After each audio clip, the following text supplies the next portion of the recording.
Et salut les boiseuses et salut les boiseux. Alors comme vous savez, hein, moi je suis plutôt du style à marier les anciennes techniques et les nouvelles. Il y a la semaine dernière, je vous faisais une vidéo sur l'affûtage du racloir, qui est quand même un outil très traditionnel, hein, faut dire les choses, qui est un outil que j'adore. Mais j'aime aussi beaucoup mettre du numérique, moi, dans ma vie, parce que je trouve que le numérique est un outil merveilleux. Voilà.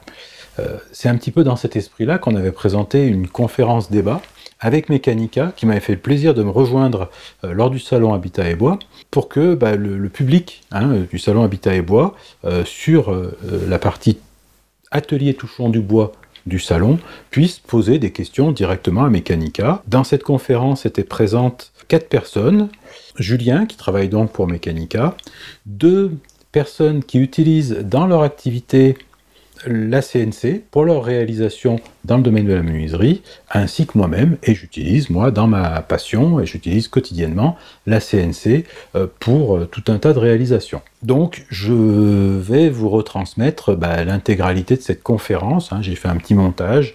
J'espère que vous m'en voudrez pas, je suis un petit peu hors cadre un peu tout le long de la conférence, mais rassurez-vous, vous verrez parfaitement bien les autres personnes. Voilà, il se trouve que j'ai du mal à être derrière et devant la caméra en même temps, c'est un petit peu compliqué. Alors bien sûr, il y a quelque chose que vous allez peut-être vous dire quand vous allez voir cette conférence, c'est que vous auriez peut-être aimé participer à ce débat, et sans forcément parler de débat, vous allez peut-être avoir envie de poser des questions, et malheureusement, vous allez vous dire, comme c'est une rediff, je peux pas. Mais, si tu regardes cette vidéo avant le 16 janvier 2025, eh ben, tu vas pouvoir participer au live qui sera jeudi soir à 20h30, donc jeudi 16 janvier à 20h30, tu peux te connecter. Je serai ici, moi, dans l'atelier. Mécanica seront donc dans leurs locaux, mais on fait un live, hein, on a mis en place les moyens techniques qui sont nécessaires pour faire ça. Et donc, tu peux te connecter et poser les questions que tu auras envie de poser à travers le chat.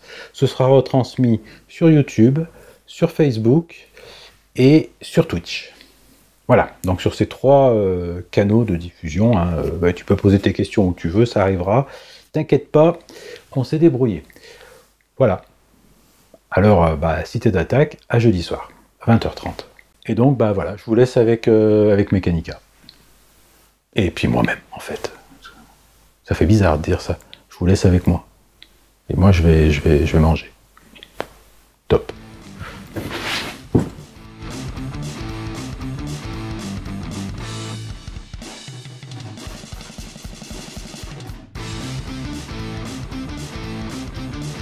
Si jamais il y a des gens qui ont des questions, on leur donnera des petits trucs pour faire plaisir. Ah, ça, des petits bien. goodies que j'ai fait avec la CNC avant de venir. On a même fait des gâteaux avec la CNC. Vous voulez des gâteaux? Vous en voulez des gâteaux? Oui, vous en aurez pas. Vous poserez des questions et vous aurez des gâteaux. Voilà. Comme en maternelle. Une question, un gâteau. Je vais laisser Julien se présenter. Avant qu'il se présente, je vais juste vous donner un petit mot rapide par souci de transparence. Donc, moi, je suis youtubeur. Certains connaissent peut-être ma chaîne, Cré Birkenwald. Et je suis donc en partenariat avec Mécanica. Voilà, donc il y a un lien entre moi et Mécanica qui fait que potentiellement je ne suis pas objectif, tenez-en compte, je vous le dis clairement, de façon à pas vous tromper, on est un petit peu honnête, certains jours, c'est aujourd'hui le jour de l'année où je suis honnête. Voilà. Je te laisse la parole, Julien. Merci beaucoup. Bonjour à tous, je vois que monsieur arrive, on va l'attendre encore 2 petites secondes. Bonjour à tous, merci d'être là. Donc l'idée aujourd'hui, c'est d'avoir une petite présentation débat sur la commande numérique, la place qu'elle peut occuper en menuiserie, en ébénisterie, et surtout ce que le public peut en penser. Donc on va configurer ça en 2 parties. Il y a une petite partie présentation ici, où on va resituer rapidement c'est quoi la commande numérique, ce qu'on peut faire avec, quel est le procédé et tout ça. Et puis après on va passer à la partie plus intéressante, où on va avoir des personnes qui utilisent la CNC, qui vont venir ici à mes côtés, et qui vont pouvoir échanger avec vous sur l'expérience.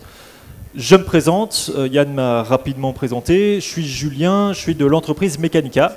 de Belgique, de Bruxelles. Je suppose que ça s'entend à l'accent ou vous allez l'entendre dans les tournures de phrases. Mechanica, on est fabricant de machines CNC. Donc je ne suis pas non plus 100% neutre sur la position pour ou contre de la CNC. Moi, je suis un convaincu. Par contre, je ne suis vraiment pas ici aujourd'hui dans une optique commerciale, vous vendre des machines. L'idée ici, c'est vraiment, à l'invitation d'Yann, de venir partager notre connaissance sur la CNC, sur les utilisateurs qui ont des machines, pour pouvoir avoir un débat qui soit constructif. Donc je vais essayer d'être le plus neutre possible dans ce que je vais vous présenter ici.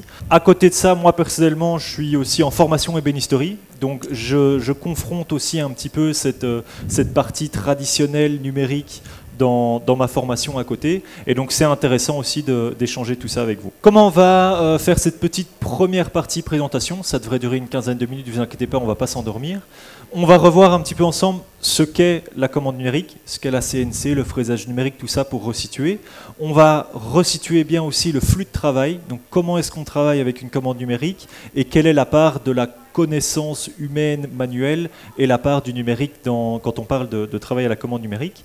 On va voir quelques cas d'usage, comme ça on peut un peu situer ce qui peut être fait avec la machine et peut-être vous ouvrir à des inspirations. Et puis on va avoir cette partie débat, communication avec le public et des utilisateurs de CNC qui viendront ici me rejoindre. Avant de me plonger là-dedans, pour faire un petit topo des personnes qui sont dans le public, est-ce qu'il y a des gens ici qui ont déjà une CNC, qui sont équipés en fraisage numérique? Est-ce que vous pouvez lever le bras, comme ça on voit s'il y a quelques utilisateurs? C'est bien, on en a. Je vois des gens qui se marrent devant. Je ne sais pas si c'est des mécanicas ou pas, on verra, on pourra en parler après. C'est peut-être pas positif, on en parlera encore plus après, c'est intéressant. Est-ce que parmi les gens ici, il y en a qui n'ont jamais entendu parler, ou vraiment très très peu, du fraisage numérique de la CNC, qui ne savent pas exactement dans quoi ils débarquent? Super, ben c'est parfait, c'est très bien. Je vais vous regarder dans les yeux quand on va expliquer ce que c'est. Et alors, dernière question qui fâche un peu plus, mais on est là pour ça. Est-ce qu'il y a des gens qui ont une petite réserve sur la commande numérique, qui disent, en fait, moi je pense pas que ce soit vraiment pertinent? Ouais, on en a quelques-uns, mais c'est très bien, s'il y avait personne, on irait boire un café, et on n'a pas besoin de faire cette présentation, donc heureusement que vous êtes là. N'hésitez pas après à amener votre point de vue, parce que c'est ça qu'on vient chercher aujourd'hui pour ouvrir un petit débat. Café? Ce sera pour après. On va calmer ton addiction. On va se sevrer pendant 1 heure et on en reprendra après. Rapidement, pour resituer, du coup, c'est quoi une commande numérique? C'est quoi une machine de fraisage numérique? Alors, la CNC ou la commande numérique, ça a plein de déclinaisons. On peut faire plein de choses avec, on peut fraiser, on peut tourner, on peut usiner, on peut faire plein de choses. Ici, dans le cadre de la discussion aujourd'hui et en liaison avec la menuiserie, on va parler principalement du fraisage numérique. Et donc comment est-ce que ça s'articule pour une commande numérique pour du fraisage? C'est simplement un outil qu'on vient mettre sur une machine qui va être commandée par un ordinateur. Dans le cas concret ici, on vient mettre une broche, donc on appelle ça une broche, qui est en fait une défonceuse qu'on vient utiliser quand on fait de la menuiserie un peu plus traditionnelle. On met cette broche sur une machine qui, ici dans l'exemple là, est articulée sur 3 axes, et on va lui donner des commandes, et l'ordinateur va programmer tout ça pour qu'elle puisse fraiser, faire les opérations qu'on veut à notre place. C'est magique, il y a un petit peu d'étapes en amont qui va être utilisée pour que ce soit vraiment magique. Qu'on soit bien d'accord, aujourd'hui, on va parler de fraisage numérique et de commande numérique à échelle, on va dire, humaine. Donc on ne va pas parler des énormes centres usinage qui nous font une maison en 5 minutes top chrono. Ici, on va parler plutôt des petites machines. Si vous avez peut-être vu ici, on a une ici dans le fond, qui peuvent être du coup ramenées dans un atelier. C'est de ça qu'on veut débattre aujourd'hui, parce qu'on est bien d'accord que les gros centres d'usinage, ce n'est pas accessible pour tout le monde, et ce n'est pas ce qui est pertinent pour la menuiserie dont on va discuter aujourd'hui. La machine qu'on voit ici, c'est une 3 axes, donc on peut bouger avant, arrière, gauche, droit, haut, bas, mais des CNC, des commandes numériques, du fraisage numérique peut avoir beaucoup plus d'axes, faire beaucoup plus de possibilités. On va le garder les choses le plus simple possible pour nos discussions ici dans un premier temps. Qu'est-ce qu'on peut faire avec une commande numérique? Qu'est-ce qu'on peut faire en fraisage numérique? Je vois Francis qui rigole parce que c'est lui qui a fait la moto ici en bas à gauche, et il y a de quoi être faire. On peut faire différentes fonctions de fraisage. Donc on va pouvoir faire de la découpe, on va pouvoir faire du rainurage, on va pouvoir faire du surfaçage, on va pouvoir faire des poches, on va pouvoir faire plein de choses qui vont être configurées par la machine. On va pouvoir travailler sur plein de différents matériaux, que ce soit, comme on voit ici, du bois, du massif, du transformé, mais on peut aller sur des matériaux un peu plus atypiques, comme du glaçon, de la pierre, du marbre, de l'aluminium. Toutes ces choses-là peuvent être aussi travaillées avec du fraisage numérique. Ici, ce qui nous intéresse le plus fort, ce sera le travail du bois, évidemment. Et donc, on a plein de domaines d'application. On va parler ici de menuiserie, d'ébénisterie, mais ça se fait dans la signalétique, ça se fait dans le marketing, ça se fait dans les grosses industries, dans vraiment plein de domaines variés. Pour ceux qui connaissent un petit peu moins ou ceux qui ont un petit pas dans la CNC ou dans le fraisage numérique, on resitue un petit peu par quelles étapes il faut passer quand on veut faire de l'usinage. C'est intéressant pour le situer, pour aller sur notre petite discussion après, pour voir quelle est la partie de la connaissance humaine et la partie numérique dans le fraisage. Donc j'ai schématisé ici, c'est très stéréotypé et vraiment très au raccourci, sous 6 étapes quand on veut faire une pièce au CNC. On a d'abord la première étape d'idéation. Donc on va créer la pièce dans sa tête, on va y réfléchir, on va en discuter avec le client, avec la personne avec qui on veut faire la pièce.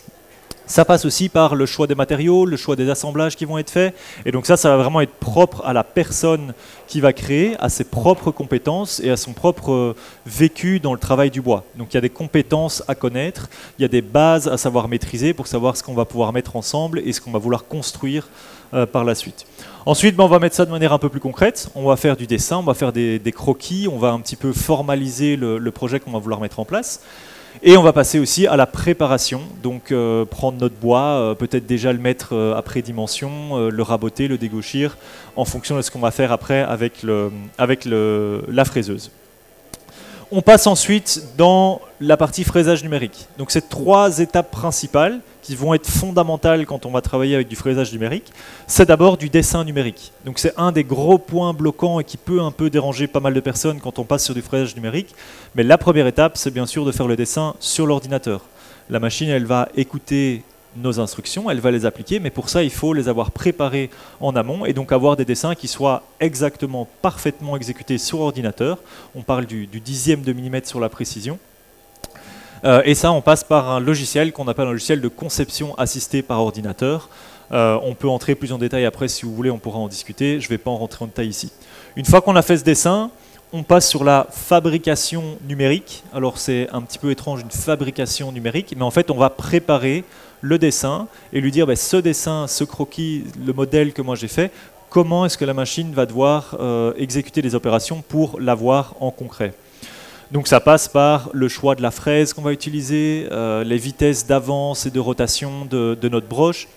Donc en fait c'est réfléchir à la main comment est-ce que j'exécuterai le travail, mais le formaliser pour l'ordinateur en lui disant c'est comme ça qu'il va devoir faire les opérations pour arriver à une pièce qui soit finale réussie. Ensuite on fait l'usinage CNC. Ça paraît simple comme ça, mais sans les 2 étapes avant, on ne va pas pouvoir arriver à un résultat optimal. L'usinage CNC a aussi plein de sous-étapes, mais donc c'est vraiment le moment que tout le monde aime bien, c'est voir la machine tourner et c'est très satisfaisant de voir son programme qui prend vie. Et puis après, il y a une étape fondamentale, surtout si on veut commercialiser des produits ou des choses comme ça, c'est la finition. La CNC ne va pas vous rendre quelque chose qui va être parfait, qui va être nickel et qui va être tout beau, tout prêt à être donné à nos utilisateurs. Il va falloir après avoir de nouveau un peu de connaissances pour savoir comment bien finir son bois, comment le traiter, comment peut-être faire des derniers assemblages qui n'ont pas pu être faits avec la CNC. Et donc à travers ces 6 étapes, on voit qu'en fait la moitié, la préparation et la finition, c'est des choses où la compétence du menuisier, de l'ébéniste ou de la personne reste quand même vraiment fondamentale. À peu près n'importe qui pourrait faire ceci. Pour faire une pièce complète avec la CNC, il faut pouvoir maîtriser l'idéation, le dessin et la finition, qui sont eux des connaissances propres à l'essence même du travail du bois, c'est-à-dire connaître les matières, connaître les traitements, connaître les finitions. À nouveau, c'est très schématique, c'est très simplifié, on pourrait parler de ceci pendant des heures, mais l'idée c'est pas de vous endormir avec ça, c'est de passer au débat par la suite. Quelques petits exemples de choses qui peuvent être faites avec la CNC et comment ça a pu changer l'utilisation des personnes dans leur travail quotidien. Premier exemple ici de Michel, qui est une personne qui fait donc ces petits nœuds papillons en bois, qui est une entreprise ici en Belgique, qui faisait avant la main. Donc il avait une quinzaine de gabarits, il mettait sa défonceuse, il regarde les gabarits. Il avait des soucis en fait pour pouvoir vraiment passer à la commercialisation parce qu'à chaque fois ça prend beaucoup de temps, il y a énormément de finition. La CNC lui permet d'avoir du gain en efficacité, en régularité. Ces nœuds papillons, ils sortent, c'est tous les mêmes, c'est très bien. Et du coup, il va avoir plus de temps pour pouvoir lui se consacrer aux finitions, pour avoir plus le souci du détail sur ce qui va pouvoir être fourni et tout ça. Et surtout, le plus important pour lui, c'est qu'il va lui ouvrir de nouvelles possibilités. Tout le temps qu'il prend à faire des gabarits à chaque fois sur un certain type de nœud papillon ou des choses comme ça, il va pouvoir prendre le temps de réfléchir à tout ça, il va l'encoder dans son ordinateur, dans son dessin, et la machine va l'exécuter. Donc il peut libérer du temps de travail qui lui prend beaucoup de temps et qui peut de temps en temps plutôt être prise de tête pour que la machine prenne un peu cette partie et que lui puisse se concentrer sur les éléments essentiels de son travail. Deuxième personne, exemple de Pierre, qui lui est plutôt vraiment un passionné, qui est une personne qui a travaillé le bois pendant toute sa vie et qui fait maintenant de l'usinage et des créations vraiment pour le loisir. De son côté, vous voyez, c'est une personne d'un certain âge, donc il a pris un petit peu de temps à pouvoir maîtriser tous les outils et tout ça, mais ça lui a vraiment ouvert beaucoup de temps pour pouvoir exprimer sa créativité. Donc c'est une personne qui a plein d'idées, mais qui, vous voyez, faire cette petite phase de livre Pokémon, faire ça à la main, soit on apprend comment graver pendant des heures, et lui ne prenait pas spécialement de plaisir, soit on se dit, ok, la machine, je vais pouvoir bien préparer et voir ce qui peut être fait, choisir les bonnes essences de bois et la bonne finition, et elle va pouvoir faire toute cette partie qui, moi, en fait, me fait pas plaisir dans le travail que j'ai envie de mettre en place. Et dernier petit exemple, David Bros, qui a une entreprise de création de mobilier en bois.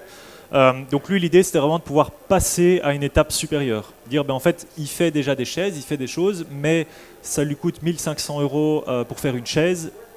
Très peu de personnes veulent mettre autant d'argent, c'est un peu le problème qu'on a pour avoir les chaises que lui pouvait mettre en place. Il a investi dans une CNC, ça lui a permis d'avoir une production à plus petite échelle et du coup pouvoir limiter les coûts et du coup le coût final sur l'utilisateur et donc avoir beaucoup plus d'opportunités de pouvoir développer son entreprise et à nouveau beaucoup plus de temps pour créer des nouvelles pièces et faire la finition de son produit. Les 3 personnes dont on a vu là, c'est des personnes qui de base ont des connaissances en menuiserie, en ébénisterie, mais qui ont besoin de passer un certain palier et qui ont du coup eu l'utilisation de la CNC pour alléger une partie de leur travail et pouvoir aller sur l'essentiel de l'activité qui les intéressait en tout cas de leur côté. Très rapidement, des petits avantages et limitations que nous on souligne ici quand on voit les utilisateurs qui utilisent les machines. Comme on l'a vu juste avant, avec la CNC on a de la précision, du gain de temps, de la constance, de la polyvalence, tout ça qui vient. Les grosses limitations, il y a un investissement, on est bien d'accord que ça coûte de l'argent, tout le monde ne peut pas forcément se le permettre, surtout on veut pouvoir choisir les bons outils, et il y a une familiarisation au numérique qui va devoir être nécessaire. Donc ça, c'est un des gros points importants. On va devoir passer sur l'ordinateur. Un ébéniste, un menuisier n'est pas forcément quelqu'un qui est à l'aise sur l'ordinateur. C'est une étape sur laquelle il va falloir se pencher. Alors ça, c'est vraiment à nouveau très réducteur. Ces points avantages, inconvénients, c'est plutôt à vous de juger et on va en discuter, je pense, plutôt après avec les utilisateurs. Mais comme ça, on met quelques balises. On va passer tout de suite au débat. Je vous avais promis, c'est très rapide ici. Avant ça, petite partie quand même, parler de Mechanica, comme ça vous savez un petit peu ce que c'est et de quel droit je viens me mettre devant vous et parler de la CNC. On est une entreprise qui existe depuis 5 ans, on est situé à Bruxelles et on développe en partie des commandes numériques avec l'approche d'être complètement open source. Ce qui veut dire que tous les produits qu'on développe sont complètement transparents, vous avez accès à tous les plans, toutes les pièces, 85% des composants c'est du complètement standard, avec cette idée de vous acheter une machine qui n'est pas une boîte noire. C'est une machine, vous savez de quoi elle est faite, c'est une machine qui est faite pour combattre l'obsolescence programmée, réparable à l'infini, toutes les pièces peuvent être remplacées. Et alors on a cette approche qui est complètement ouverte où on va partager, on va vous publier plein d'articles, de connaissances, de fichiers, de choses comme ça pour que vous puissiez vous créer et profiter au maximum de votre CNC. Voilà, je vous avais dit, c'est pas du commercial, on va en finir là sur Mechanica, c'est simplement pour expliquer un petit peu les balises de ce qu'on pouvait faire. On passe au moment, je pense, le plus intéressant et ce que les gens attendent ici, c'est de pouvoir discuter ensemble de la CNC, de voir l'expérience des personnes et surtout d'avoir votre retour, vos questions. Donc je vais inviter Francis et Florian qui sont là à venir me rejoindre ici et venir rejoindre Yann pour apporter de la connaissance. Alors, On va être 4 ici. Ouais, quatre. Vous voyez ici, je vais les laisser se présenter dans un petit instant, mais on a donc des profils un peu différents. On a Yann, donc Cré Birkenwald, qui est menuisier youtubeur, donc vous avez sûrement déjà vu un petit peu toutes ses vidéos. On a Francis ici, qui est plutôt un passionné du bois, menuisier ébéniste amateur, bien qu'il connaisse, il fasse plein d'autres choses. Et Florian, qui a une entreprise de menuiserie, qui utilise la CNC vraiment de manière professionnelle. Alors ce que je propose, c'est chacun à votre tour de vous présenter assez rapidement, hein, qui vous êtes, ce que vous faites et votre relation par rapport à la CNC. Comme ça, tout le monde peut voir un petit peu ce que vous faites. Quelqu'un veut se lancer ? Bah oui, alors du coup moi c'est Florian Gury. Donc j'ai une entreprise du côté de Thionville et menuiserie, de tout type de menuiserie, escalier, fenêtres, portes, agencement. Et j'utilise la CNC depuis une bonne quinzaine d'années je pense. Bonjour à tous. Voilà, donc je m'appelle Francis, je suis amateur en CNC. Donc je travaille pour une entreprise où je découpe des gabarits et c'est là que j'ai appris le travail, sans avoir de connaissances. Et depuis, je me suis acheté une machine chez Mechanica et c'est un vrai gars de temps, quoi. Franchement, c'est une merveille. Yann, peut-être retoucher un petit mot sur ta relation à la CNC ? Oui, donc ce que Julien n'a pas dit, c'est que je suis amateur. Je ne suis pas du tout un professionnel du travail du bois. Moi, mon métier à la base, c'est l'informatique. C'est avec ça que je gagne ma vie. J'ai une passion pour le travail du bois, puisque j'ai une chaîne YouTube, et voilà, je partage tout ça sur cette chaîne YouTube. Je considère que la CNC, c'est mon opinion, n'est absolument pas antinomique avec le travail du bois traditionnel. Pour moi, c'est un complément. Il y a quelques peut-être réticences actuellement, comme il y en a eu quand on a mis les premières raboteuses dégauchisseuses sur le marché, et qu'avant on corroyait à la main, par exemple. Et je vais préciser autre chose. Tu as parlé tout à l'heure de la relation au numérique de la CNC. Il faut bien comprendre une chose. L'informatique, ça n'est pas un métier, ce sont énormément de métiers. De la même manière que si vous prenez un charpentier et que vous lui demandez de vous faire du tournage sur bois, s'il n'en a jamais fait, il sera complètement perdu au départ. Si vous prenez un informaticien et que vous lui demandez de faire de la CAO, il n'est pas beaucoup plus avantagé que chacun d'entre vous.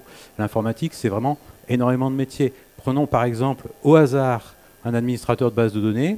Il parle un langage qui s'appelle le SQL, il a l'habitude des bases de données. Je ne suis pas certain que si on le met devant Fusion, il va arriver à faire grand-chose tout de suite, s'il ne l'a jamais vu. J'ai pris cet exemple au hasard. Ça va, Julien? Quelqu'un que je connais. Voilà, donc je voulais quand même préciser ça. C'est pas magique. C'est pas parce qu'on fait de l'informatique qu'on est compétent avec une CNC. J'ai dû tout apprendre. J'en apprends encore à chaque fois que j'utilise la CNC. Je vous ai fait passer des petits biscuits. J'espère qu'ils sont bons. S'ils sont bons, c'est grâce à Nathalie. S'ils sont beaux, c'est grâce à Nathalie et un petit peu à moi, puisqu'on a fait un petit tampon. Et que ce tampon, ça m'a fait découvrir la vraie 3D en CNC. Puisqu'on a quand même un petit peu plus l'habitude de faire de la 2D. Ça, en fait, c'est de la 2D, même si ça n'a pas l'air. C'est de la conception 3D, mais sous la CNC, ça reste de la 2D. Et avec ça, on a fait vraiment de la 3D. J'en ai fait pour la première fois. Et je ne vous cache pas que ça a été un petit peu un défi. Le truc est effectivement très simple, mais j'ai un peu galéré pour le faire. Je pense que tu peux en témoigner. Voilà. Donc, c'était juste, je voulais apporter quand même ce petit éclairage. Ça me semblait important. Intéressant, oui, bien sûr. Est-ce qu'on a des personnes qui avaient des questions spécifiques pour les utilisateurs? Est-ce qu'il y a des gens qui ou des remarques, des doutes, des questionnements, des choses qu'ils voudraient savoir par rapport aux personnes qui utilisent la CNC? Voilà, c'est bon. Moi, ce qui m'intéresserait de savoir, c'est quels sont les logiciels qu'on peut utiliser et s'il y a des formations qui existent par rapport à ces logiciels. Parce que c'est plus cette partie-là qui m'inquiéterait. Merci. On ne voulait pas si je réponds à cette question. Merci. On pourra en discuter plus après, parce que les logiciels, il y en a plein qui existent, il y a plein de choses qui sont disponibles sur le marché. En fait, ce qu'il faut bien comprendre, c'est qu'il y a deux parties logicielles. Il y a la partie dessin, qui peut se faire simplement sur des tracés, qui peut se faire sur des logiciels que tout le monde utilise, ou presque, type AutoCAD, que tout le monde connaît, ou Inkscape, ou des choses comme ça. Et puis après, il y a la partie conversion de ce dessin en fichier qui va être lu par la machine. Et là, c'est ce qu'on appelle des logiciels de FAO, fabrication assistée par ordinateur. Et là, le choix est un petit peu plus restreint, bien qu'on ait plein d'options. Le logiciel que nous, chez Mechanica, en tout cas, on va recommander, il s'appelle Fusion, de la suite Autodesk. Je ne sais pas si vous avez déjà entendu parler. Il y a plein d'autres logiciels, type VCarve, Easel, tout ça. Plein de choses qui existent. L'important de savoir, c'est qu'en fait, il ne faut pas réinventer la roue. Il y a plein de logiciels qui existent, qui ont chacun leurs forces, leurs faiblesses. Il y a plein de ressources qui existent sur Internet, plein de gens qui peuvent vous fournir des formations sur ce qui peut être fait. Ce qu'il faut juste vérifier avec le choix de votre logiciel, c'est la compatibilité avec la machine sur laquelle vous allez travailler. Parce qu'en fonction des machines, vous avez des logiciels qui risquent de ne pas être forcément compatibles. Et l'approche que vous avez. Est-ce que vous allez faire de la gravure? Est-ce que vous allez faire de la découpe? Est-ce que vous allez faire, comme ce que vient d'expliquer, de la 3D? Le logiciel que vous allez choisir va devoir être fondamental là-dedans, parce que c'est avec ça que vous allez pouvoir définir les potentiels et les possibilités avec la machine.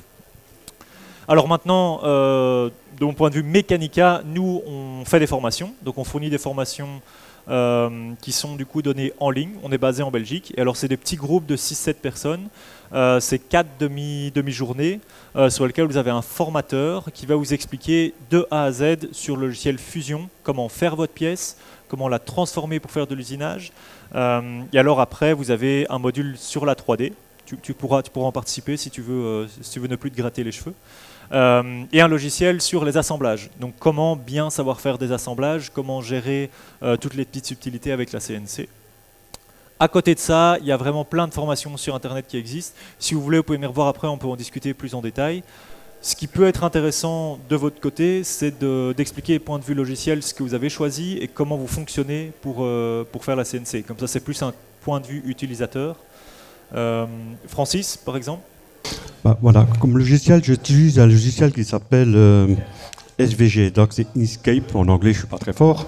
C'est un logiciel qu'on trouve gratuitement en téléchargement, tu connais, hein? Voilà, c'est le plus important, et ce logiciel-là, on peut convertir en DXF, qui s'apprend très facilement. Et après, il faut trouver un logiciel comme Fusion ou Kanban, ou ainsi de suite. Alors, DXF, c'est un format de fichier qui sert à échanger des fichiers dessins techniques. Ça ressemble un petit peu au SVG pour ceux qui le connaissent.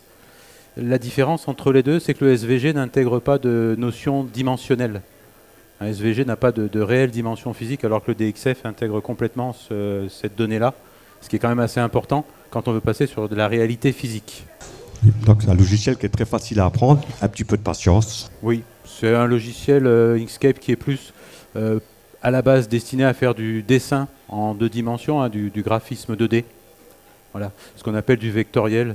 C'est-à-dire qu'on ne va pas vraiment dessiner, on va dessiner avec des formes géométriques, des courbes, des choses comme ça. Donc c'est assez adapté pour tout ce qui est un petit peu à plat. Oui, un carré, un rond, un triangle, et puis voilà. Des ellipses, ce qu'on appelle des courbes de Bézier ou des choses comme ça. Et Florent, toi tu es sur Fusion, il me semble. Moi j'utilise beaucoup AutoCAD pour tout ce qui est 2D. Bon, après c'est parce que je fais tous mes plans avec AutoCAD. Et Fusion qui a l'avantage d'avoir une licence gratuite en utilisation personnelle. Et qui est beaucoup utilisé dans les Fab Labs. Du coup, il y a beaucoup de formations en ligne sur YouTube et tout. Quand on a une question, on trouve tout de suite ce qu'on veut en fait. C'est l'avantage. Ouais, il y a d'autres avantages qu'on peut citer sur Fusion qui sont quand même intéressants. Pour moi, le premier avantage, c'est que Fusion offre un workflow qui est un workflow, on va dire un flux de travail, pour parler en français, ça c'est les vieilles habitudes d'informaticien, qui est complètement intégré. Ça veut dire quoi? Ça veut dire que sur Fusion, je vais pouvoir commencer mon dessin à plat, même si AutoCAD est très adapté, hein, je ne dis pas le contraire, mais voilà, je n'ai pas besoin d'AutoCAD. Je vais pouvoir le transformer en 3D, hein, faire une extrusion, faire des trucs, des trous dans tous les sens, je fais ce que je veux. Et une fois que j'ai fait ma 3D, je vais pouvoir générer ce qu'on appelle le parcours d'outils, c'est-à-dire la trajectoire que la CNC va suivre, et qui, elle, même si on fait de la 2D, cette trajectoire-là est toujours tridimensionnelle, puisque la fraise, ok, elle fait gauche-droite, en avant, en arrière, mais il faut aussi qu'elle sache à quelle profondeur elle va descendre. Et ça, c'est un élément qui est déterminant pour avoir des découpes qui soient propres, par exemple, mais pour aussi avoir un travail qui est relativement rapide. Si on n'optimise pas ça, bon, on va un petit peu abîmer ses frais, ses outils, mais surtout on va passer énormément de temps et on n'a pas forcément voilà, le temps. Il faut quand même que les choses avancent. Donc c'est vraiment pas mal pour ça. Et puis Fusion a quand même un dernier avantage, c'est quand on va passer dans de la vraie 3D, moi c'est ce que j'ai rencontré récemment, et on en a discuté avec plusieurs personnes qui avaient des problèmes avec ça. Quand on passe sous Fusion, l'intérêt c'est qu'on arrive vraiment à avoir des vrais parcours d'outils en 3D, on peut faire de la vraie 3D. Donc ça c'est important. Quand je parle de vrai 3D, imaginez, vous avez envie de sculpter un visage. Là, la profondeur commence vraiment à avoir une importance qui est capitale. Donc Fusion sait faire tout ça. Puis après, vous avez d'autres avantages qui sont quand même très intéressants. Je m'en suis servi quand j'ai fait le truc qui est là. Ça, c'est entièrement fait avec une CNC, une Mecanica, hein, pour ne pas les citer. Par exemple, Fusion est capable de vous détecter ce qu'on appelle des collisions dans la matière. Par exemple, si vous avez mal fait certains assemblages, il voit bien qu'il y a des bouts de bois qui doivent se rentrer dedans. Et ça marche pas dans la vraie vie, quoi, hein. Sur l'informatique, ça pose pas de problème, mais ça marche pas dans la vraie vie. Donc il est capable de vous détecter ce genre de choses. Il est aussi capable de vous faire des études de contraintes et de solidité. Bon, ça c'est un petit peu plus technique. Et il est aussi capable de vous dire, voilà, tes rayons de courbure sont au minimum de temps, donc la fraise ne peut pas avoir un rayon inférieur parce que ça passera pas, et Fusion ne sera pas capable de le découper. Donc il est capable de faire tout ça. Donc c'est vraiment une intégration qui est très intéressante. Le revers de la médaille, c'est que Fusion, quand on veut vraiment avoir toutes les fonctionnalités, il devient payant, même s'il y a effectivement la licence, hein, qui est gratuite, qui est quand même relativement intéressante. Et l'autre revers de la médaille, c'est que ça nécessite quand même du temps de prise en main. Et ça, ça fait partie de l'investissement dont on a parlé tout à l'heure. Pour moi, l'investissement, il n'est pas que financier, il est aussi de votre temps. Il va falloir apprendre. Au même titre que vous devez apprendre à vous servir d'une combinée, d'une défonceuse ou d'un rabot d'ailleurs, hein. Alors c'est ce que je voulais juste rajouter, excuse-moi, je te le dis après. Quand on se lance en fait dans le fraisage numérique et dans tout ça, il y a effectivement l'investissement d'argent, mais il y a l'investissement en temps. C'est comme quand on utilise n'importe quoi. Ça se fait étape par étape. Donc le logiciel là, peut-être pour ceux qui n'ont jamais entendu, ça paraît vraiment super compliqué. Ça ne l'est pas tellement, mais effectivement, il y a une courbe d'apprentissage. Il faut commencer par faire des petites choses toutes bêtes, toutes simples. On fait des petits exemples avec sa machine. On regarde comment tout ça fonctionne. Et puis petit à petit, on va se perfectionner. On va aller sur des projets de plus en plus durs et on va prendre de plus en plus de plaisir. Ça va être de plus en plus efficace. Et puis au final, en fait, la partie logicielle devient la partie qui peut être formalisée avec des normes qui sont un petit peu données. Mais on va moins en moins s'en tracasser plus on avance, parce qu'on va maîtriser de mieux en mieux et on va savoir comment bien programmer pour que la partie création puisse prendre le dessus par rapport à la partie préparation sur le logiciel. Pour Fusion, il est vraiment bien. Après, point de vue professionnel, il n'est pas axé spécifiquement menuiserie, contrairement à du Topsolid ou SolidWorks. Il y a des choses qui sont plus longues à faire. L'avantage, c'est qu'il intègre, on fait la 2D, on peut aller jusqu'à l'assemblage 3D, on peut mettre des assemblages paramétriques. Donc, par exemple, une boîte un peu comme celle-là, on peut tout régler. Alors, ça prend du temps à le faire comme il faut au début, mais on peut lui dire la dimension là change de 10 cm et tout va se refaire automatiquement en partant de ça, quoi. Il n'y a rien à refaire, tout part de ce qu'on a déjà fait. Après, on peut aller il y a du rendu photoréaliste aussi, il y a de la programmation pour l'imprimante 3D aussi qui est intégrée dedans maintenant. Donc il y a quand même pas mal de choses et il y a pas mal de gens qui font des plugins pour, par exemple là, les assemblages, Dogbone pour faire tous les assemblages, il y a des plugins qui les font directement maintenant. Donc il y a quand même des petites choses qui ont été intégrées plus côté menuiserie, mais ça reste un logiciel plus généraliste, quoi. Donc il fait pas, contrairement à d'autres qui va encore plus vite, il est assez général, donc il faut le prendre en main, il faut prendre le temps de tout pré-régler, tout paramétrer, sinon on perd du temps à chaque fois. Alors, juste une petite remarque, les Dogbones, pour ceux qui ne savent pas, c'est ces petits assemblages là, vous voyez des petits décrochés dessous. La raison est très simple, hein. Une fraise ronde ne sait pas faire des trous carrés. C'est aussi bête que ça. Et pour ceux qui sont un peu familiers de la menuiserie, on a toujours ce vieux dilemme de menuisier qui est de savoir si on va équarrir la mortaise ou arrondir le tenon. Là, on a choisi d'arrondir le tenon, en quelque sorte. Si jamais vous voulez plus d'infos sur les logiciels, petit disclaimer Mecanica, on a sur notre site internet tout un article qui explique plein de possibilités logicielles. On regroupe un peu ceux dont on a discuté ici, on en parle encore d'autres, donc ça peut être une source d'information si vous voulez aller plus loin et avoir surtout des sources écrites sur la base de données. Est-ce que SketchUp peut sortir des fichiers DXF ? Alors, on peut exporter en DXF depuis SketchUp. Bon, je me permets de répondre. Le problème que ça va poser, et qui est quelque part relativement simple, c'est que SketchUp, lui, ne sait pas générer un parcours d'outils. La plupart des CNC causent un langage qui s'appelle le G-code. Le G-code, c'est un langage qui a été inventé il y a relativement longtemps. L'objectif du G-code, à la base, c'était d'économiser la mémoire à une époque où les ordinateurs en avaient très peu. Puis c'est resté. Hein. Tu me corriges si je dis des bêtises, parfait, parce qu'il y a des choses que je ne maîtrise pas forcément. Et donc, oui, SketchUp va pouvoir générer du DXF. Alors moi j'ai la version professionnelle. Je ne suis pas capable de dire si la version gratuite sait le faire. Hein. Il ne me semble pas qu'on puisse exporter parce que maintenant c'est la version en ligne, c'est ça. Peut-être que si vous arrivez à récupérer une vieille version de SketchUp 2017 en allant faire un petit tour sur le site de nos amis du Bouvet, il y a encore les liens me semble-t-il. Voilà, petit coup de pub pour eux. Par contre, là où ça devient compliqué, c'est effectivement avec la version amateur, hein, la version en ligne, la SketchUp Make, je crois que ça s'appelle maintenant. Là, l'export devient complexe, oui. Il faut des plugins, des trucs qui existent, mais enfin, c'est pas terrible. Voilà. Il y a un deuxième problème aussi avec SketchUp, c'est que c'est un logiciel de 3D par maillage et pas volumique. Et du coup, les modèles qui sont sortis, même quand on exporte des DXF, si on les intègre à Fusion, c'est pas le même type de construction. Du coup, il faut faire une conversion dans Fusion pour les repasser en blocs, enfin en composants. Et en fait, c'est un système de... C'est pas des vraies surfaces, c'est que des triangles, si vous voulez. C'est un repérage, un nuage de points qui fait que 3 points font un triangle. Donc si vous faites une sphère, ça va vous faire plein de triangles. Et on le voit pas comme ça, mais quand on la met dans un logiciel volumique comme Fusion, en fait, ça nous les fait. Et usiner ça, ça fait plein de petites facettes. Donc il faut le retransférer dans Fusion, le reconvertir, et après ça marche. C'est un peu long, mais ça marche. Ce qu'on appelle un mesh, toute forme géométrique en 3 dimensions peut être approchée par un ensemble de triangles. Hein. Plus on met de triangles et moins ça se voit, en gros. Et pour ceux qui ne le savent pas, SketchUp à la base, c'est un moteur de rendu 3D pour les jeux vidéo. Donc comme c'est que pour l'esthétique, on se fout réellement que les formes soient pleines ou creuses. Et si vous vous amusez un jour dans SketchUp, vous enlevez une arête, c'est creux dedans. Si vous vous amusez à zoomer, vous pouvez aller à l'intérieur et tout. Donc effectivement, ça pose un problème quand on veut faire de la vraie 3D. Type ceux qui dessinent avec Blender aussi, c'est le même problème. Parce que ouais, en fait c'est de l'esthétique, c'est des logiciels d'esthétique donc.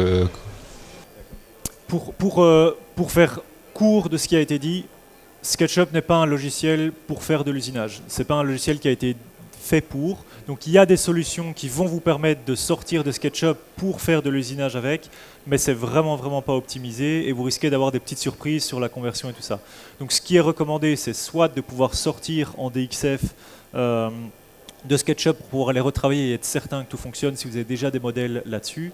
Sinon, c'est de faire votre dessin et vos croquis et tout ça, vos esquisses, directement sur des autres logiciels qui sont faits pour type Fusion, AutoCAD ou des choses comme ça. Même un cercle sous SketchUp n'est pas un cercle. C'est un polygone à n côtés. Et selon ce que vous allez faire comme zoom, etc., vous allez vraiment perdre de la définition quelque part. L'intérêt de logiciels de véritable 3D comme Fusion, c'est que dans Fusion, un cercle, c'est codé comme un cercle. Ça veut dire que c'est une courbe mathématique. Alors il fait un rendu, bien sûr, hein, mais chaque fois que vous allez zoomer, changer le rayon, changer d'échelle, lui, il repart d'un cercle et il refait un vrai cercle. Et donc vous n'avez aucune perte. Voilà. Donc ça, c'est important quand même à connaître. Et alors ce que Francis me disait ici à l'instant, c'est que, mais ça ne sera pas sur toutes les machines CNC, mais en tout cas chez Mechanica, les machines CNC sont livrées avec le contrôleur CNC qui s'appelle Planet CNC, sur lequel en fait il y a un module qui vous permet d'importer directement du SVG ou du DXF. Et donc cette partie, devoir faire le calcul de la trajectoire de l'outil et tout ça, ne doit pas forcément être fait en amont, et on pourrait directement mettre les tracés de AutoCAD, des choses comme ça, dans la machine. C'est comme ça que Francis fonctionne tous les jours. Maintenant, il y a quelques petites réserves parce qu'on a beaucoup moins du coup de paramètres qui peuvent être gérés, on va beaucoup moins savoir les trajectoires d'outils et tout ça. Il y a des gens comme Francis qui se débrouillent et c'est très bien, respect à lui. Ce qu'on recommande, c'est quand même de passer par la partie fabrication sur un logiciel spécifique pour être vraiment certain de ce qui va être sorti par la machine. Justement, question de débutant, si on parle de machines qu'on peut avoir justement dans son atelier, quelle taille de pièces on peut faire en fait quand on ne parle pas de machines industrielles en fait? Je ne me représente pas notamment l'épaisseur par exemple. Ça va beaucoup dépendre des capacités de la machine, mais je vais peut-être laisser répondre Julien, tu vas être meilleur que moi là-dessus. Oui, c'est difficile de ne pas parler de nos machines là-dessus. De manière plus générale, en fait, ça va dépendre de la machine que vous choisissez. Ça dépend de ce que vous dites, une machine pour dans l'atelier. Est-ce que vous avez 5 000 € à mettre ou 50 000 parce qu'en fait, c'est vraiment la machine que vous allez choisir qui va définir ses caractéristiques. C'est quand vous choisissez une machine, il y a plusieurs choses à voir. C'est la dimension que vous pouvez venir travailler, c'est la puissance de la broche qui va être mise dessus, et c'est toutes ces choses de quelle épaisseur je peux venir travailler, et ces choses comme ça. Chez Mechanica, en tout cas, on fait des machines qui vont de 60 cm par 60 cm en surface usinable jusqu'à des machines qui font 2,70 m par 1,30 m. Ça, c'est des machines qui restent sous les 15 000 € tout compris pour la plus grande. Donc ça reste des machines qui peuvent être accessibles par des personnes qui n'ont pas forcément le budget pour se lancer sur des grosses machines. Maintenant, si vous allez regarder chez d'autres machines, d'autres fournisseurs, chacun a un petit peu ses standards et ses dimensions. Il y a des machines qui vont être spécifiques pour faire du 10 par 10, comme des machines qui vont être beaucoup plus grandes, mais du coup les budgets vont être adaptés. Alors, là où ça peut être intéressant, c'est de dire, par exemple, moi j'ai une Pro L, donc chez Mechanica, donc je sors ça avec, ce qui est déjà quand même relativement gros. Alors bien sûr, il y a des assemblages. Si vous avez l'occasion de passer sur mon stand, vous verrez la presse de l'établi qui a été faite, qui a été découpée avec, parce que je n'avais pas envie de me prendre la tête à faire un gabarit, etc. Donc ça c'est intéressant. Pièce unique. Donc plutôt que d'aller faire un gabarit que je vais jeter parce que je ne fais pas des presses d'établi tous les jours, je l'ai découpé directement à la CNC. Voilà, j'ai oublié de la personnaliser, mais je ferai ça un autre jour. C'est quand même une pièce qui fait, je crois, 6 ou 7 cm d'épaisseur, qui fait la hauteur d'un établi. Elle est là, la presse, pour ceux qui veulent voir. C'est pas celle-là, mais ça vous donne une idée de la taille, elle est là-bas. Donc on arrive quand même à sortir des relativement grosses pièces. Et après, c'est vrai qu'il y a des machines qui sortent de la charpente. Et alors là, on fait plus bouger la pièce à travers la machine. Voilà, les machines sont faites pour. Il existe des très très grosses machines qui tiennent la taille du... voire plus grand. Voir de la salle. Quoi. Oui, ça devient énorme. Ça dépend aussi le type de machine, parce que là on parle de machines sur portique, et ce qui est le plus courant dans les machines loisirs, on va dire. Après, il y a des machines professionnelles qui ressemblent plus à une raboteuse. En gros, on peut passer une pièce de bois qui fait 900 de large à peu près, mais sur la longueur, on fait autant qu'on veut, parce qu'en fait, c'est la pièce qui avance et c'est l'usinage par en dessous. Ou après, il y a les machines verticales qui, elles, prennent encore moins de place. On peut mettre 1,30 m de large à peu près. Pareil, il n'y a pas de longueur. C'est différents usages et différentes practicités. Après, oui, il y a les K2 de charpente où là, on passe... un peu le hall, si, ça va, il est assez grand pour la rentrée, mais... Ou même là, récemment, j'ai vu une entreprise qui avait une machine pour faire de la fenêtre. Ils lançaient les bois dedans. Ouais, si, c'était quand même corroyé. Ils lançaient dedans, ils sortaient, ils assemblaient direct, quoi. En fait, ils mettaient les bois dans la machine, à la fin, il y avait une cadreuse et c'était fini. La fenêtre, elle était sortie. Donc, ça dépend. Mais déjà, avec la CN, la Fab, moi, je fais des escaliers avec. Et l'autre jour, j'ai fait des portes. Les montants de portes, j'ai entaillé les serrures avec à champ. Et les montants font 115. Et les serrures, les Tectus, je les ai entaillés avec. C'est juste, après, il faut être un peu ingénieux des fois. Il faut démonter une plaque, faire 2-3 montages d'usinage. Bon, c'est pas parce que c'est bridé numérique et tout qu'il faut pas avoir de l'ingéniosité des fois. On peut faire des belles choses. D'accord avec ça. Moi, par exemple, sur la mienne, j'ai fait des assemblages à queue d'aronde. Alors, pour ceux qui savent ce que c'est qu'un assemblage à queue d'aronde, vous avez 2 pièces de bois qui sont à l'équerre, comme ça. Et bien sûr, vous imaginez bien que la pièce de bois qui est verticale, quand vous les taillez le bout, là, vous avez quand même un petit problème. Si vous la mettez comme ça, avec une CNC 3 axes, vous ne pouvez pas faire des vraies queues d'aronde, c'est pas possible. Si vous essayez de faire les contre-queues avec, vous allez avoir des problèmes dans les angles et des choses comme ça. Donc moi, en bout de CNC, puisqu'il se trouve que la Pro L, ça je pense que tu le sais, elle va légèrement au-delà de son martyr. Elle fait 5-6 cm. La version que tu as, la version actuelle, elle ne le refait pas, mais on peut enlever on peut enlever le martyr. On peut se débrouiller pour faire quelque chose de similaire. En tout cas, moi voilà, j'ai mis la planche verticalement au bout, ça fonctionne très bien, puis on peut faire ça. Les queues d'aronde, c'est vraiment pour l'exercice parce que c'est pas forcément le plus intéressant.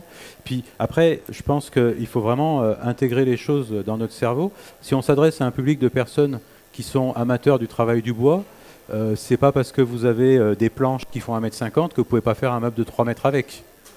Quand on utilise une CNC, il peut être bon de penser pareil. Et puis un dernier point aussi, c'est que on peut fabriquer énormément de gabarits qui sont très intéressants avec la CNC et dont certains sont extrêmement chers dans le commerce. Je ne sais pas, c'est des charpentiers par exemple qui utilisent du Harunda, ça coûte très très cher. On peut tout à fait envisager occasionnellement de faire ça dans dans une plaque d'alu ou ce genre de choses. On peut économiser énormément d'argent de ce côté-là et on peut faire des gabarits relativement fins qui vont servir à tailler des pièces beaucoup plus épaisses. Ça peut aussi s'envisager quand on dépasse les capacités de la machine. Donc il faut quand même se dire que c'est quelque part très cérébral tout ça et que les limites, il ne faut pas trop se les imposer. Il n'y en a pas de vraies limites. Et je pense, juste pour terminer là-dessus, ce que Florian disait est très intéressant on a les cadres, on a la machine, mais il y a ce qu'on veut réfléchir et faire derrière. Si vous devez faire un arc de cercle de 3 mètres de diamètre et que vous n'avez qu'une défonceuse, vous allez vous-même vous construire un petit gabarit pour faire le bon diamètre, des choses comme ça. À la CNC, quand vous avez des projets, il y a toujours des moyens de pouvoir adapter et de trouver la solution et de pouvoir, comme disait Yann, on met à la verticale, on attache ou on fait des déplacements de pièces et des choses comme ça. Des choses comme ça. La limite, ça va être vraiment votre ingéniosité de comment utiliser l'outil de la bonne manière, comme vous faites avec tous les autres outils qui existent. Question par ici. J'ai une question toute simple en fait. Quand on a des assemblages, est-ce qu'il y a moyen de paramétrer des jeux pour que ça s'emboîte bien? Après, j'avais un formateur il y a 15 ans qui disait il n'y a pas de mauvais outils, il n'y a que des mauvais ouvriers, donc il suffit de bien les programmer dès le début. Et... De toute façon, la machine, c'est un ordinateur. Hein. L'ordinateur, il fait que ce qu'on lui demande. Si on lui demande mal les choses, il le fera mal. Je vais même aller un petit peu plus loin. Non seulement il y a des moyens, mais pour chaque problème de ce type-là, il y a même plusieurs solutions. Par exemple, si on parle de Fusion, parce que là, il faut tout de suite se placer dans un contexte concret, dans Fusion, vous allez pouvoir paramétrer les jeux que vous souhaitez à la conception, par exemple, si vous souhaitez. Hein, vous pouvez vraiment le paramétrer comme vous le souhaitez. Mais vous pouvez aller plus loin que ça. Moi, ça m'arrive d'oublier les jeux sur Fusion. Donc, je taille ma pièce, je regarde, je dis « Ah oui, effectivement, ça ne rentre pas ». Je relance la CNC. Donc, dans Fusion, je retourne faire mon chemin d'usinage et je lui demande juste de me prendre ce qu'on appelle un jeu radial négatif. Et là, on a quand même des machines qui sont pas loin du centième, parce que tu parlais de dixième tout à l'heure. Mais moi, j'ai quand même remarqué du centième. Hein. J'ai un pied à coulisses au centième. Je me suis trompé pas mal de fois là, quand j'ai fait ce truc-là, parce que c'était un petit peu compliqué. À un moment donné, j'ai mal maîtrisé mon dessin. Je crois que j'ai pris le pied à coulisses et j'ai dit « Ah oui, l'entrequeux qui est je sais plus où, par là-haut, doit faire 30 mm. » Et c'était complètement décalé et ça faisait, je crois, 31,52 mesuré au pied à coulisses. Je suis allé dans Fusion, j'ai pris l'outil de mesure dans le dessin, ça faisait 31,52 aussi. Donc, on est quand même très très précis. Et donc, les jeux qu'on souhaite quasi au centième avec des machines d'une qualité correcte. Donc là, on parle quand même de machines dont les entraînements sont avec des vis à billes, avec des moteurs pas à pas qui sont quand même assez sérieux. On a vraiment une précision qui est importante et on peut paramétrer les jeux comme on le souhaite. Mais là où je vous alerte, c'est que c'est vraiment à la conception et ça se passe ici avant de se passer sur la matière. Et ça, c'est important de le savoir. Après, rien ne vous empêche non plus de passer un petit coup d'abrasif là où ça ne rentre pas. Moi, là, par exemple, sur ça, les jeux sont égaux à 0, c'est volontaire. Donc, je rentre les pièces au maillet, parce que je sais que je les assemble qu'une seule fois, je visse, et ça me sert à avoir un ensemble qui est solide. Et parce que je travaille avec un bois qui est stabilisé, puisque c'est du contreplaqué, dont on sait que les variations dimensionnelles sont quasi inexistantes. Ce qu'on me demande là, c'est est-ce qu'il y a des jeux dans les fraises? C'est-à-dire, en gros, ce que vous demandez, c'est est-ce qu'une fraise qui fait 5 mm sur le papier, sur l'emballage, fait vraiment 5 mm? La réponse, c'est non.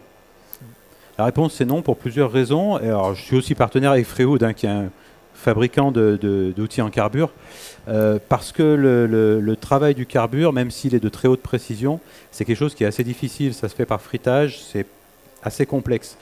Par contre, il existe des procédures, et ça je pense que tu vas pouvoir nous en parler peut-être Julien, pour mesurer le diamètre d'une fraise sur une CNC. C'est-à-dire qu'on va faire un usinage, on va faire un usinage qui multiplie par 2 l'erreur par rapport au diamètre initial de la CNC, et on va rentrer cette mesure puisque on peut paramétrer tous les outils de la CNC dans le logiciel.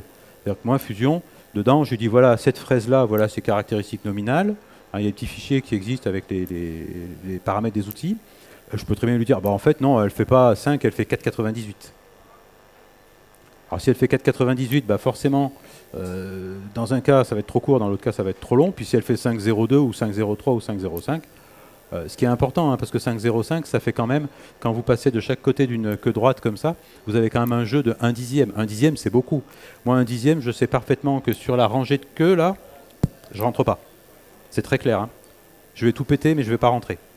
Les gens qui travaillent le bois comme moi ici savent qu'un dixième, c'est déjà beaucoup. Voilà. Donc, pour répondre à votre question, non, les outils ne font pas le diamètre annoncé. Une autre raison, c'est parce qu'ils s'usent. Voilà. C'est valable pour le trait de scie de la lame de scie circulaire, c'est valable pour toutes les fraises qu'on utilise. Ça, on peut le mesurer. En fait, alors, je ne vais peut-être pas rentrer trop dans le détail, mais vous faites 2 rainures, et ensuite vous allez mesurer ce qui reste. Et si ce qui reste devait faire 10 mm, et que ça fait que 9,97, bah, vous avez 1,5 mm. On la double pour pouvoir la mesurer, c'est plus précis. On pourrait le faire en simple, hein, c'est pas interdit non plus, si vous avez du bon matériel de mesure. mais c'est cher. Après, il y a une autre raison aussi, c'est l'affûtage. Tout bêtement, en fait, nous on avait des mèches au diamant, et quand on les amenait chez l'affûteur, elles perdaient 2/10, 5 à chaque fois. Donc en fait, l'affûteur, lui, il avait un outil laser, il faisait tourner la mèche et il passait un laser devant pour la mesurer au millième même. Parce qu'en fait, les dents sont pas alignées, donc on peut pas les mesurer. Et du coup, il nous donnait la cote, on s'est rendu compte qu'une mèche de 18 faisait 16, je crois. On a fait un usinage un jour, ça devait rentrer comme là. C'était plus un maillet qu'il fallait, c'était une masse. Mais... Après, ça va beaucoup dépendre de ce que vous réalisez aussi. Si vous faites un support de téléphone portable comme ça, quelque part, bon, c'est pas très grave, quoi. C'est cadeau. La question gagnante. Et juste pour compléter là-dessus, sur toutes les remarques que vous avez dit tous les deux, d'où l'importance de bien choisir ces outils. Acheter un outil sur AliExpress, sur Amazon, c'est très bien, ça va coûter 2 balles, mais par contre après c'est là-dessus qu'on va voir en fait la différence. Non seulement parce que les outils ne seront pas exactement ce qu'ils doivent être, mais en plus on va beaucoup plus vite abîmer le coupant, elles vont chauffer, et du coup ça va impacter tous les usinages qu'on va faire par la suite. Et deuxième élément à ne pas négliger, et ça on a beaucoup de nos utilisateurs, c'est les colliers de serrage qu'on va utiliser. Les collets qui sont mis sur la machine en fonction du diamètre. S'ils ont été un petit peu abîmés ou que c'est à nouveau pas de la qualité, vous allez avoir une mauvaise concentricité et du coup à chaque fois que vous allez faire un trou, un perçage, quelque chose comme ça, vous allez perdre aussi en précision. Donc l'importance d'avoir les bons outils et la qualité dans ce que vous choisissez. Pardon ? Les collets peuvent s'user si vous faites des usinages qui ont vraiment fort attaqué. En fait, au-dessus, ils vont venir un petit peu s'abîmer. C'est pas à tous les coups, mais nous, ça nous est déjà arrivé. On ne comprenait pas l'erreur. Un client qui revient vers nous et qui nous dit la machine, je ne comprends pas, elle doit faire 2 mm, elle fait 2.1, 2.2. On ne comprenait pas. Et en fait, on a réussi au bout d'un moment à comprendre en fait c'était le collet qui n'était pas concentrique parce qu'il avait été forcé à un moment, il avait fait une erreur, ça avait tapé. Et du coup, ça impacte surtout. Au lieu de tourner comme ça, elle tournait un peu en cône et du coup, on perd toute la précision de la machine. Ouais. Et ça, c'est quelque chose moi que j'ai rencontré aussi avec des collets de mauvaise qualité.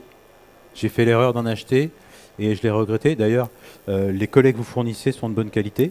C'est pas pour faire de la pub mécanica, mais c'est une réalité. Comment je le sais ? Quand j'ai eu ma première, donc la première génération, celle que j'ai eue au début avec la première broche, je crois vous fournissiez des collets de 6 et de 8. Oui, de 8 par défaut, mais il y a des 6 et des 3. Il y avait un 8 et un 6. Et moi, j'ai acheté de mauvaise qualité les 1, 2, 3, 4, 5, 6, 7, 8, 9, 10, parce que voilà, diamètre de fraise, etc. Mais j'ai acheté de la chinoiserie bas de gamme. Et je voyais parfaitement bien la différence entre les collets d'origine et les autres. Et je savais même les reconnaître sans qu'ils soient identifiés les uns à côté des autres. Donc c'est très important. Il ne faut pas oublier qu'on a affaire quand même à une fraise qui tourne dans une plage de vitesse entre 5 et 25 000 tours minute.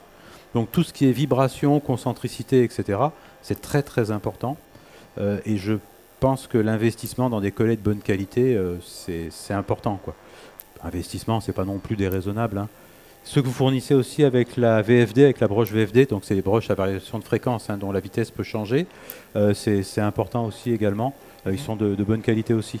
Ouais. J'ai constaté, j'avais un petit peu peur parce qu'ils étaient dans les mêmes boîtes jaunes que ceux que j'avais achetés moi qui étaient de mauvaise qualité. C'est pas la boîte qui fait le collet, voilà. C'est la même petite boîte jaune en plastique, quoi. Voilà, donc ça c'est aussi important de le noter. Et puis il y a quand même un dernier point moi que je veux vraiment poser aussi sur la table. Vous allez paramétrer des usinages. Donc il faut comprendre que le nombre de dents de la fraise, sa géométrie, la vitesse d'avance de la fraise, sa vitesse de rotation sont très importants. Et sont très importants dans les deux sens. Tourner pas assez vite, c'est aussi négatif que de tourner trop vite. Avancer pas assez vite également. Une chose qu'on oublie, c'est qu'une grosse partie de la chaleur qui est produite par la fraise est évacuée par les copeaux. Si vos copeaux sont trop petits, si vous ne faites pas des vrais copeaux, vous faites de la sciure, votre outil va chauffer inutilement. Vous aurez un mauvais état de surface, la fraise va s'encrasser et va s'user prématurément. Donc tout ça, c'est des choses qui s'apprennent et moi que j'ai appris sur à peu près 5 ans quand même. Même si je fais ça en loisir le week-end, ça prend un petit peu de temps de se rendre compte, etc. Et vous pouvez entendre, même je pense là depuis tout à l'heure, on entend une CNC dont la fraise, à mon avis, n'est pas de très bonne qualité, peut-être de diamètre trop faible ou la queue est trop longue, et on entend que ça vibre, c'est très désagréable à l'oreille. Et voilà, il faut paramétrer ces parcours d'outils, il faut apprendre ça. Et en plus, vous verrez qu'à la fin, vous aurez des résultats qui sont bien meilleurs. Moi, vous n'avez pas de traces de brûlure sur les pièces que je viens de vous donner, enfin, à part la partie qui est gravée au laser. Mais ça, c'est normal. Après, il y a aussi que l'usinage à style collet, il tourne en patate. Ça va forcer sur la broche, parce que la broche travaille dans un axe. Au bout d'un moment, la broche, elle va pas aimer. Et vous allez vous dire, la machine, elle tient pas le choc. Mais en fait, non, c'est juste que vous avez fait forcer la broche pour rien. Parce que vous avez mis la mauvaise mèche, qu'elle s'est mis un peu en biais, que le collet s'est usé. En fait, c'est comme toujours, quoi. C'est comme une voiture, si on l'entretient pas, ça marche pas. Et les mèches, d'où l'importance d'avoir des bonnes mèches chez un bon fournisseur, c'est que généralement, ils vont vous donner l'usinage, la vitesse, la profondeur maximale de coupe. En fait, vous allez avoir toutes les informations. Alors que vous allez acheter sur Amazon, ils vont vous dire, tenez. Puis voilà. Et du coup... Oui, conventionnellement, quand on fait de l'usinage CNC, on travaille en avalant, on est d'accord? C'est l'inverse de ce qu'on fait quand on travaille à la main. Les raisons sont simples, la CNC est parfaitement capable de contrôler et de retenir la broche, chose que vous n'êtes pas capable de faire à la main. Voilà, la défonceuse va partir. Mais parce que le résultat est meilleur.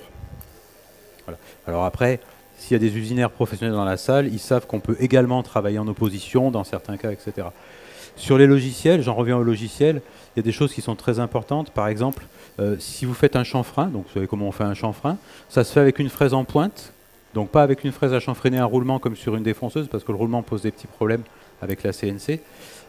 Vous avez donc une fraise qui est cette forme-là. Si vous dites rien à fusion, il va toujours utiliser la pointe. Donc la pointe, à vitesse de rotation égale, elle a une vitesse sur le côté qui est moindre forcément, mais aussi vous allez toujours user le même endroit de la fraise. Et bien dans Fusion, vous avez un paramètre pour savoir quelle partie de la fraise vous voulez user le plus, et donc avoir là aussi des découpes qui sont optimales, des chanfreins qui sont plus propres, etc. Donc, vous voyez, c'est un petit détail, c'est juste une anecdote, mais ça fait partie des petites choses qu'il y a à savoir quand on travaille avec une CNC. C'est tout ça qui s'apprend. Et là, vous remarquerez quand même qu'on est complètement sorti du domaine de l'informatique. Hein. Ce que je vous disais tout à l'heure, on n'a pas besoin de faire de l'informatique, etc. Par contre, il faut savoir de quoi on parle, il faut savoir où c'est dans le logiciel, comment ça s'appelle, c'est tout. Moi, je le sais dans Fusion, dans les autres logiciels, il y a sûrement un autre endroit. Voilà. Mais voilà, donc c'est des petites choses comme ça.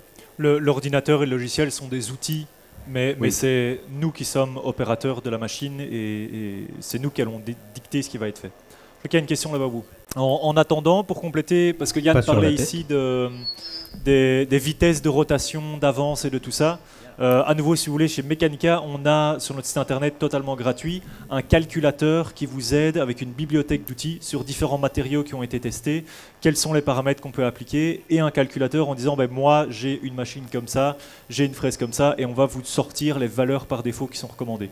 Plein de petits outils qui vous aident à n'importe quelle machine que vous possédiez, qui vont vous aider à pouvoir peaufiner vos résultats.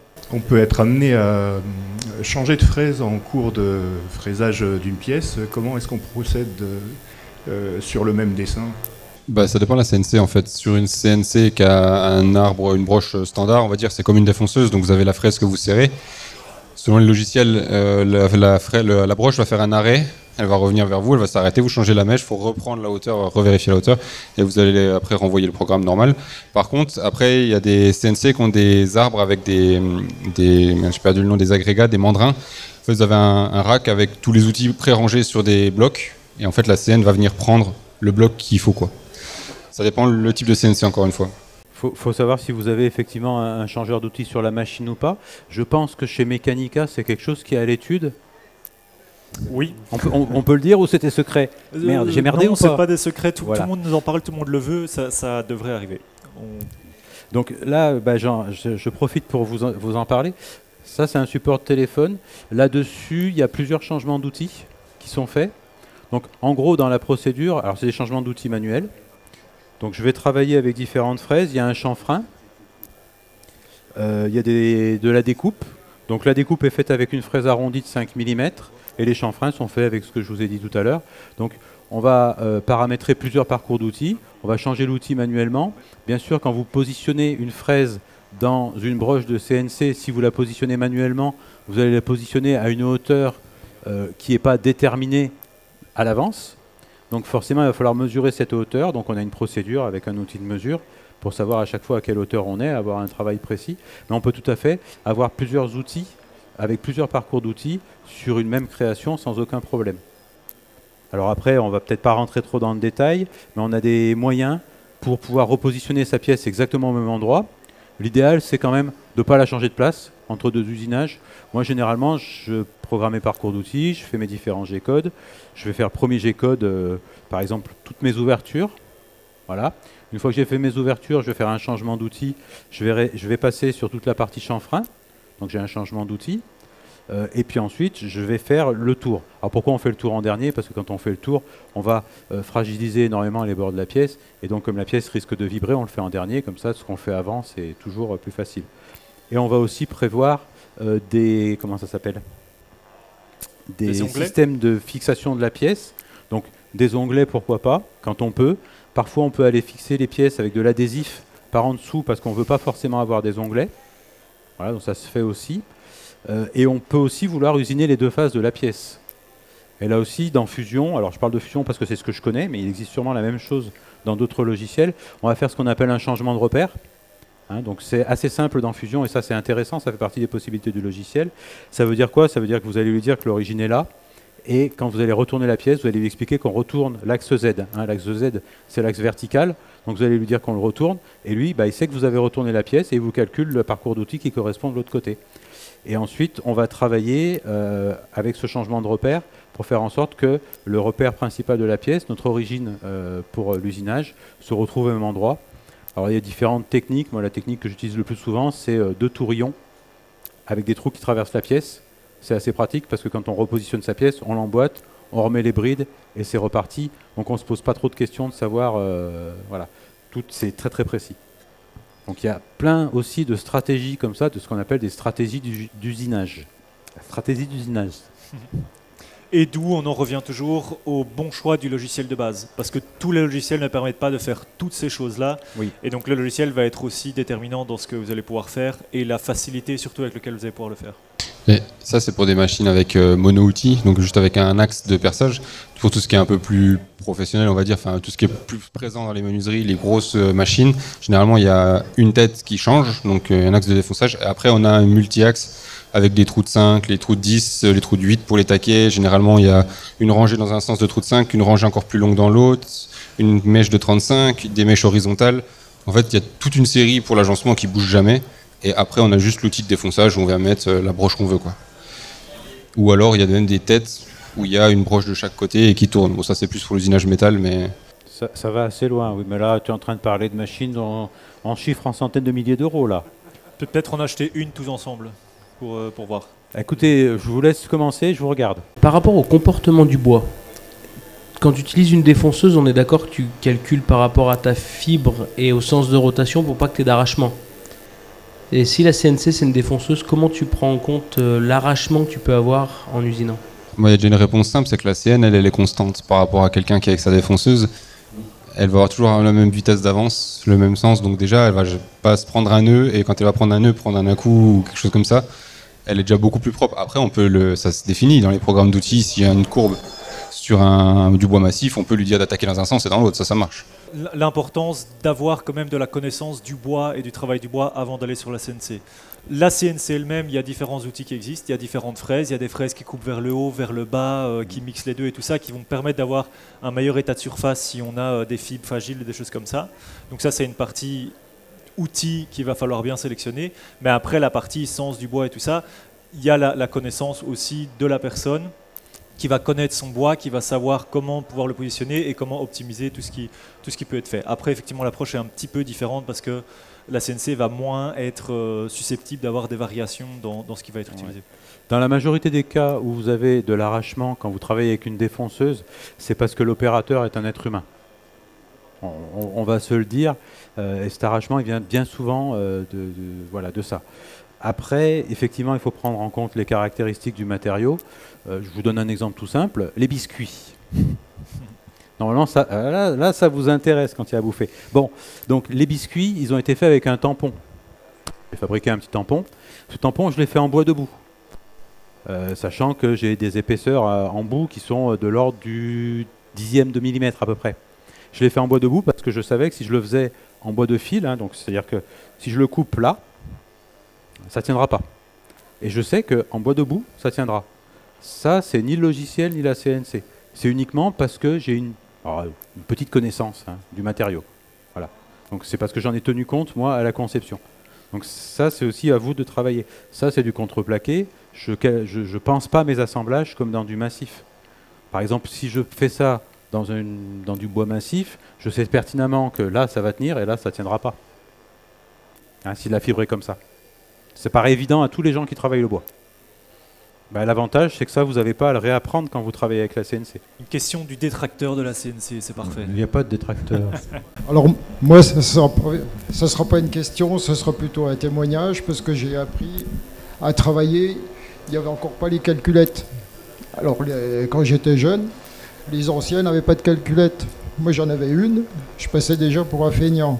Bon, alors l'évolution... Et pour en revenir aux commandes numériques, bon, j'ai appris à tracer les fenêtres avec un plan sur règle, à tracer des escaliers débillardés, je maîtrisais tout à fait bien mon truc. Et après, dans l'entreprise où j'étais, l'informatique est arrivée. Alors j'ai entendu dire, ben, il n'a qu'à bien se tenir, maintenant l'informatique est là. Bon, alors ça a commencé par la conception par ordinateur, des plans en papier, après il y a eu la CNC. Mais moi j'ai botté en touche, j'ai toujours cherché à faire des pièces plus tordues, puisque mon dada c'est la 3D. Donc la numérique, la 3D, on se retrouve. Et après, de 2004 à 2009, j'ai conduit une grosse commande numérique qui faisait 6 mètres de long sur 1,50 m de large. Il y avait le moyen de faire ça sur 2 tables, des marches... les marches paires d'un côté, les marches impaires de l'autre. Bon, on lance le laser, la machine part d'un côté, on va de l'autre. Bon, il n'y a pas trop le temps de s'amuser. Et j'ai fait ça pendant 4 ans. Je m'estimais, bon, savoir si c'est de la menuiserie où j'étais plutôt opérateur sur commande numérique que ma menuiserie traditionnelle. Alors en faisant toujours les pièces plus tordues, bon, se dire que la machine ne va pas pouvoir le faire, c'est une pure illusion, parce qu'on est toujours rattrapé, mais investir de très grosses sommes, il vaut bien avoir un gars qui sait faire la chose. S'il y a un escalier débillardé par an, il ne va pas acheter une machine qui l'a fait. Hein. Et pour en revenir à ce que vous disiez, l'informatique, bon, ça reste un outil. Il y a toujours quelqu'un au guidon. Hein. La machine ne va pas nous faire nous prendre un truc... tout facilement, et conduire une commande numérique, il ne suffit pas de faire start. Hein, sur 4 ans, j'ai bien mis 6 mois à savoir maîtriser tout, les diamètres d'outils, les butées, enfin un peu tout, quoi. Les origines. Alors le pour et le contre, bah, tout est utile, mais il faut savoir l'utiliser. Bon, bah, là, vous pouvez vous parler d'outils amateurs. Bon, un amateur et un professionnel n'ont pas les mêmes résultats. Un professionnel cherchera... J'ai ça à faire, je veux un outil pour le faire, qu'un amateur peut s'acheter un bel outil, se faire plaisir, et puis dire après, je vais faire quoi avec ça. C'est pas la même démarche. Ouais. Voilà, bon, c'est tout. C'était pas franchement une question. Pas si vous avez une dernière peut-être question, mais après on n'en prendra plus. Pour l'entretien au quotidien d'une machine loisir, voilà, est-ce qu'il faut huiler, Ah mais que c'est une bonne question ça. J'ai pas déjà demandé ça tout à l'heure moi. Défonceuse quand vous l'utilisez. Vous faites comment avec une défonceuse quand vous l'utilisez? Quand vous avez fini d'utiliser votre défonceuse, vous la soufflez un coup, vous la rangez. Vous faites pareil. Vous la nettoyez, propre, puis vous la rangez. Puis de temps en temps vous mettez un petit peu de graisse, mais comme sur la défonceuse sur les axes quoi. Après, il y a quand même quelques petits éléments effectivement de nettoyage. Je pense que déjà, une des clés, à mon avis, hein, c'est de maintenir la machine propre. Vous prenez n'importe quelle machine de menuiserie d'une manière générale, je sais pas, vous prenez une Rabot, Dego, si elle est blindée de copeaux, à un moment, ça ne marchera plus, quoi. Déjà, pour la CNC, on est un petit peu dans les mêmes choses. C'est aussi de mettre en place une aspiration qui fonctionne, je pense. Moi, c'est quelque chose qui me manque encore. La mienne n'est pas très efficace, l'aspiration, il faut que je l'améliore. Et puis après, je pense qu'il y a ça va être spécifique aux machines. Moi, je vais demander justement à Mechanica, je vais faire une vidéo là-dessus, c'est pas pour me faire de la pub ni à vous, hein, pour savoir un petit peu ce qu'il y a à faire, parce que je suis un peu ignorant de ça. J'ai remarqué qu'il y avait des trucs où c'était un peu sec, voilà. Je me suis dit, tiens, il y a peut-être des trucs à faire. Donc, voilà. Mais je pense que ça dépend vraiment de chaque machine, de la conception. C'est des vis à billes, c'est pas des vis à billes, c'est des glissières, est-ce qu'il y a des engrenages j'en sais rien moi, est-ce que c'est des broches qui sont lubrifiées, est-ce que c'est des refroidissements liquides, enfin, on peut aller très très loin. Ça va dépendre de la machine, première chose, mais il y a d'abord, comme tous les deux ont ici, il y a un bon sens. C'est une machine avec laquelle on travaille tous les jours ou pas, il faut la nettoyer, il faut la souffler, il faut l'aspirer, il faut que ça reste propre. C'est ça qui va être le plus gros danger au quotidien. C'est des copeaux qui viennent dans les engrenages, c'est les vis à billes qui sont encrassées ou des choses comme ça. Après, en fonction des machines, il y a des petites choses qui vont devoir être faites aussi sur les machines. Le plus important, en tout cas chez Mechanica, sur les machines en vis à billes et rails linéaires, c'est la lubrification des axes. Il y a des petites réserves d'huile et des choses comme ça, mais il faut une fois de temps en temps s'assurer que ce soit bien lubrifié. On peut juste prendre une petite noix de graisse, venir la mettre sur les patins et les faire aller la machine à gauche à droite, mais c'est le plus important. Autre que d'avoir une machine qui soit propre en permanence. Maintenant, si c'est Mechanica ou même sur d'autres machines, contactez le service support ou venez me voir juste après et on regarde spécifiquement ce qui doit être fait sur la machine pour qu'elle soit maintenue.